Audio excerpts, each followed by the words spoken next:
Bonjour Sébastien, bonjour à toutes et à tous. Notre santé avec vous chaque matin. Hier c'était la Saint-Valentin.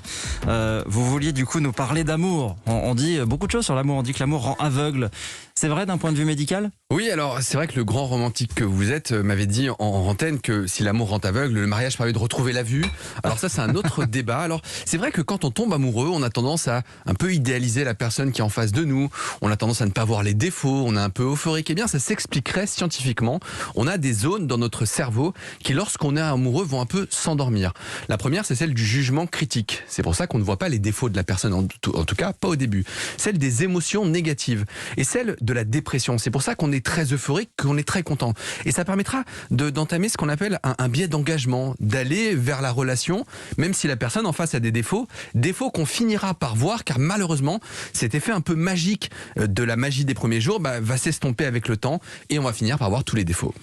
Est-ce qu'on aurait dans le même style une explication scientifique du coup à l'infidélité ? Oui, je vois que vous êtes toujours un grand romantique. Alors oui, il y a une explication notamment chez des rongeurs. C'est fascinant. On a regardé des rongeurs, les campagnols des prairies, qu'on a comparé aux campagnols des montagnes. Le campagnol des prairies, il a une particularité, c'est qu'il est très fidèle. Dès qu'il s'accouple, il reste jusqu'à la fin de sa vie avec son même partenaire. Alors que le campagnol des montagnes, il est un peu plus volage, libertin, pour pas dire infidèle, pour être tout à fait honnête. Alors, ce serait lié à deux choses, deux hormones. La première, c'est l'ocytocine. L'ocytocine, c'est l'hormone de l'attachement. Eh bien, le campagnol, lorsqu'il a un rapport sexuel dans les prairies, eh bien, tout d'un coup, il devient fidèle toute sa vie parce qu'il a un boom d'ocytocine. Alors que le campagnol des montagnes n'a pas d'ocytocine.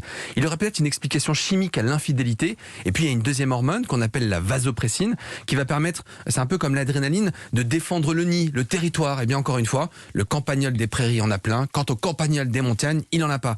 On s'est donc amusé à faire des petites expériences. On a bloqué l'ocytocine au campagnol qui était fidèle. Et bien, tout d'un coup, il devient infidèle. Et puis, à l'inverse, celui qui allait voir à droite ou à gauche, eh bien, on lui a rajouté un peu d'ocytocine. Et bien, tout d'un coup, il restait fidèle à son partenaire. Des chercheurs suédois ont même poussé l'expérience en proposant un spray nasal chez l'homme lorsque sa femme était loin d'elle, exactement. Eh bien, figurez-vous, alors c'est des déclarations, que les hommes étaient un peu plus fidèles après ce spray nasal d'ocytocine. Reste à savoir si l'infidélité est une maladie.